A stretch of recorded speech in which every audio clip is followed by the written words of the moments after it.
Olá, boa noite, bem-vindo ao Por Trás da Manutenção, oficina e sala de aula. Hoje eu vou passar uma experiência para vocês que não está relacionado à parte da mecânica. Eu vou mostrar para vocês o deserto que eu passei aqui nos Estados Unidos, compartilhar com vocês, entendeu? Porque muitas vezes a pessoa acha que eu estou aqui porque eu atendo a grandes empresas americanas, a FedEx, Dealer, viajo de um lado para o outro, mas assim, teve um período que foi o deserto. Um período que eu estava no meio de uma encruzilhada, eu não tinha um norte, um sul, um leste, um oeste, mas eu superei e estamos aí. Vou lá compartilhar. Simplesmente uma sexta-feira eu cheguei de um compromisso que eu tinha, parei o meu veículo no driveway do condomínio onde eu morava, e nesse dia, no sábado, eu ia trabalhar. Quando foi 7h30 da manhã, eu fui pegar o carro para poder ir trabalhar. De longe, quando eu avistei, ele não estava próximo da onde que eu sempre parava, em frente ao apartamento. Ele estava no local mais distante. Ao chegar lá, eu me deparei com o quê? Com o carro todo levantado, que era uma Ford Ranger na época, toda levantada. Eu falei, meu Deus do céu, levaram todas as minhas ferramentas. Aí quando eu cheguei lá, abri a lona, levaram tudo, não deixaram nada. Mais de $8.000 de ferramenta. E tinha ferramentas que eu nunca tinha usado e que eu estava pagando ainda. Para você ver, né? Tem pessoas que quando ela está ilegal, indocumentada no país, ela fica com medo. Aí eu liguei para algumas pessoas, ela falou, não liga para a polícia não, que não sei o que. Eu falei, não, eu vou ligar para a polícia porque eu estou devidamente legal no país. E isso tem que virar estatística. Eu fui, avisei a empresa que tinha acontecido esse furto das minhas ferramentas, que eu não ia trabalhar. Não me deram atenção nenhuma. A empresa não me deu atenção nenhuma, não me deu suporte. Mas até aí tudo bem. Nesse ínterim eu liguei para a polícia. A polícia, a primeira coisa que me deram muito atenção, me perguntaram se eu tinha o número de série das ferramentas. Eu falei que eu não tinha, que isso aí não tinha como guardar das ferramentas elétricas. Aí o policial já começou a procurar se tinha câmera na vizinhança para ver se conseguia identificar os criminosos, mas não foi possível. Até aí tudo bem. Então, na segunda-feira eu voltei a trabalhar, só que quando você trabalha em oficina aqui, as ferramentas têm que ser sua. Então eu usava a ferramenta de um mecânico, de outro, da própria oficina, algumas, mas eu não deixei de trabalhar.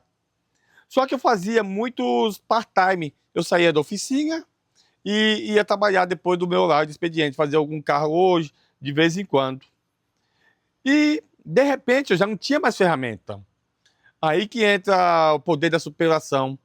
Eu chegava para as pessoas, a minha primeira cliente, lembro como hoje, Gisei Seriano, que Deus abençoe vocês de uma maneira rica e abundante. A Gisei foi fundamental nessa história aí, porque é o seguinte, eu tinha que fazer um serviço no carro dela, a parte elétrica, e eu não tinha nenhuma ferramenta. Eu cheguei para ela, falei assim, ô, dona Gisei, a senhora não se importa que roubaram todas as minhas ferramentas? Teria como a senhora me adiantar metade da mão de obra que eu vou aí comprar as ferramentas e já volto para fazer o serviço? Ela falou, sim, Marcelo. Ela me fez um zero de $45, que foi 30 de metade da mão de obra, e os outros 15 foi de tip. Ela falou assim, eu vou te dar esse tip aqui para você comprar uma ferramenta a mais. Aí eu fui e comprei ferramenta. E cada vez que eu ia fazer serviço, o que eu fazia? Chegava para a pessoa, explicava a situação, ela me pagava metade da mão de obra, eu corria na loja, comprava a ferramenta e fazia aquele serviço específico. Só que, nesse ínterim, o caminhão que eu comprava ferramentas, as ferramentas que foram furtadas, eu comprei praticamente nesse caminhão. Ele me negou o crédito, aí eu fiquei sem saída, entendeu? Sem saída, na semana que eu ia receber, o pagamento já estava comprometido, por quê? Para pagar o aluguel. Então, cada semana eu comprometi o pagamento para pagar o aluguel. Recebia 1.047 por semana, trabalhando com Ferrari, Porsche, Lamborghini. Até aí tudo bem. O problema não foi o roubo das ferramentas, foi a gozação de sarro de algumas pessoas que ficavam assim, ô, seu vacilão, seu idiota, como que pode aqui nos Estados Unidos vacilar e deixar roubar as ferramentas, entendeu? Só que isso aí, quando eu chegava em casa, eu ajoelhava e falava assim, meu Deus, tenha misericórdia dessas pessoas. O problema não é o roubo das ferramentas, é a gozação de sarro delas. Então aí foi segunda, terça, quarta, quinta.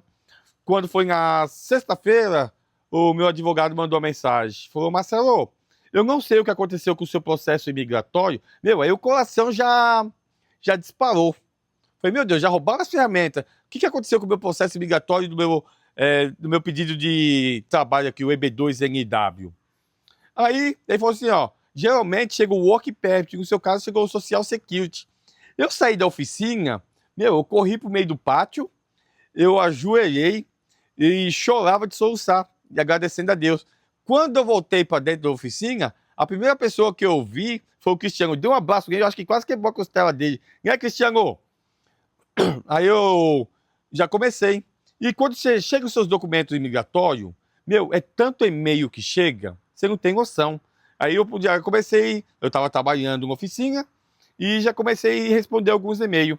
Prestei para a companhia americana, era para receber $29 a hora. Aí tudo bem, tinha passado em todos os testes, passado em tudo. Aí, no fim, já tinha feito, tirado a medida do uniforme e tudo. Aí no final ela falou assim, você fala inglês ou espanhol? Eu falei, não. Então nós não vamos, nós podemos te contratar, mas vamos te pagar $19 a hora. Eu falei assim, não, negativo. Eu não sei falar o idioma, mas eu sei identificar o manual técnico, eu sei fazer o trabalho. Você quer ou não? Eu falei, não, não quero. Aí eu prestei para uma outra empresa americana. Eu emprestei para uma outra empresa americana, passei em todos os testes também, me deram até o uniforme. Quando eu tava lá, meu, eu peguei e olhei para a van, porque nesse ínterim eu já não estava mais com a Ranger. O Anderson, muito obrigado pelo voto de confiança. Aí o Anderson tinha uma van Savana parado e eu não tinha ferramenta nenhuma. Eu fazia um serviço e comprava ferramenta. Ele me vendeu a Savana para me pagar $250 por semana. Aí o que eu fazia? Eu trabalhava em oficina, saía da oficina, fazia um servicinho e já comprava a ferramenta. O dinheiro que eu fazia das mãos de obra, eu já comprava tudo de ferramenta. Ia na loja aqui específica e já comprava as ferramentas. E isso aí foi indo. Alguns dias. Aí simplesmente um dia eu cheguei pro encarregado ao Cristiano e falei, Cristiano, eu vou sair daqui, meu. Vou te dar um prazo para você arrumar alguma pessoa. Ele foi muito legal comigo. Falou, Marcelo, pensa direitinho. Falei, Cristiano, o meu lugar é na rua. O meu lugar é trabalhar na rua. Eu já estava com documento. Já estava com documentação americana. Aí começou a virar Estados Unidos para mim. Entendeu? Aí eu saí da oficina. Então eu já tinha 5 clientes. E cada serviço que eu fazia, eu corria e comprava ferramenta. Só que agora eu já não tinha mais o salário fixo lá. Agora era tudo por tudo. Aí que eu comecei a... Eu não fiz cartão, eu não fiz panfleto, não era nada. Era só as indicações. O Francisco da FS Winter também indicou bastantes clientes. E isso aí foi indo. Fazia um serviço, comprava ferramenta. Fazia um serviço, comprava ferramenta. Aí depois apareceu a oportunidade de eu comprar uma outra vanzinha, que foi a Chevrolet City, que eu rodei com ela bastante, viajei para outros estados. Aí tá, nesse ínter eu já estava com a Chevrolet City. Isso aí foi questão de 2 ou 3 meses para dar aquela alavancada e já começar a se estabilizar. Aí comecei a fazer serviços com a Siri, já estava com a Siri com algumas ferramentas, e a Chevrolet Savana com outras ferramentas. Aí apareceu a oportunidade do Vini e falou assim, Marcelo, eu vou te passar a van. Ele me passou a van, eu troquei com ele na Savana e começou. Aí eu fazia um serviço, comprava ferramenta. Nesse ínterim aí eu já estava com muita ferramenta já. Eu já estava mais estabilizado. Aí foi que começou a virar Estados Unidos. Quando chegou a documentação, aí logo depois eu abri a companhia. Quando eu abri a companhia já começou a aparecer as oportunidades, que eu comecei a atender a FedEx, outras empresas americanas, entendeu? Já comecei a fazer cadastro em autopeças, para pegar peças com desconto e repassar o desconto para os clientes, entendeu? Mas não foi fácil do dia para a noite. Mas assim, só virou Estados Unidos mesmo, quando chegou meu work permit, meu social, e de uns dias para cá, muitas pessoas me chamavam de trouxa pelo valor alto do meu imposto a ser pago esse ano.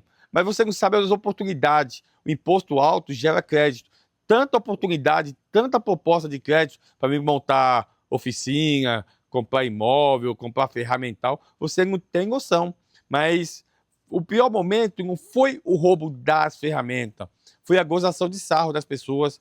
Aí, vacilão, nos Estados Unidos e deixar ser roubado. Mas assim, eu não desisti. O ladrão, ele furtou o quê? Ele furtou as minhas ferramentas, mas não a minha coragem, a minha determinação, a minha ousadia, a minha intrepidez em trabalhar e ser reconhecido.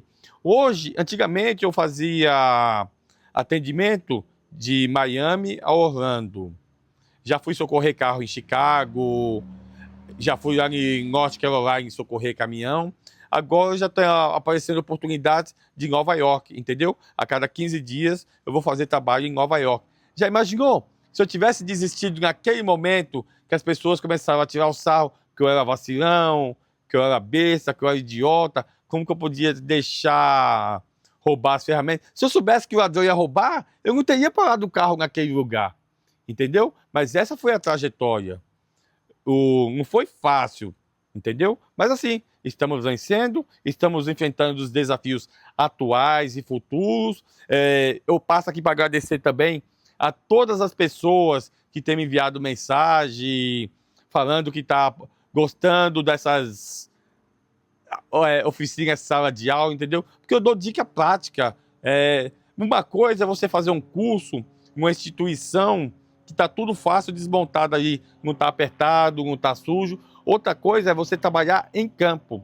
Eu já trabalhei em oficina, mas eu amo trabalhar na rua, porque você se cobra mais, você não tem tempo de errar, você não pode dar diagnóstico errado, a pessoa está dependendo de você aí, entendeu? Por isso que eu falo, estamos preparados para os desafios atuais e futuros. Se o som de Bashel, que Deus abençoe a todos de uma maneira rica e abundante, e principalmente aquelas pessoas que me ajudaram no começo, que eu sou muito grato a elas, oro por elas, pela família delas, entendeu? Por aquelas pessoas que tiraram o sarro meu também, eu dobro meus joelhos por elas, para que Jesus venha iluminar o entendimento delas, que ela não venha fazer isso com outras pessoas que fizeram comigo, tá bom? Se o som, Good Bashel, Good Bashel.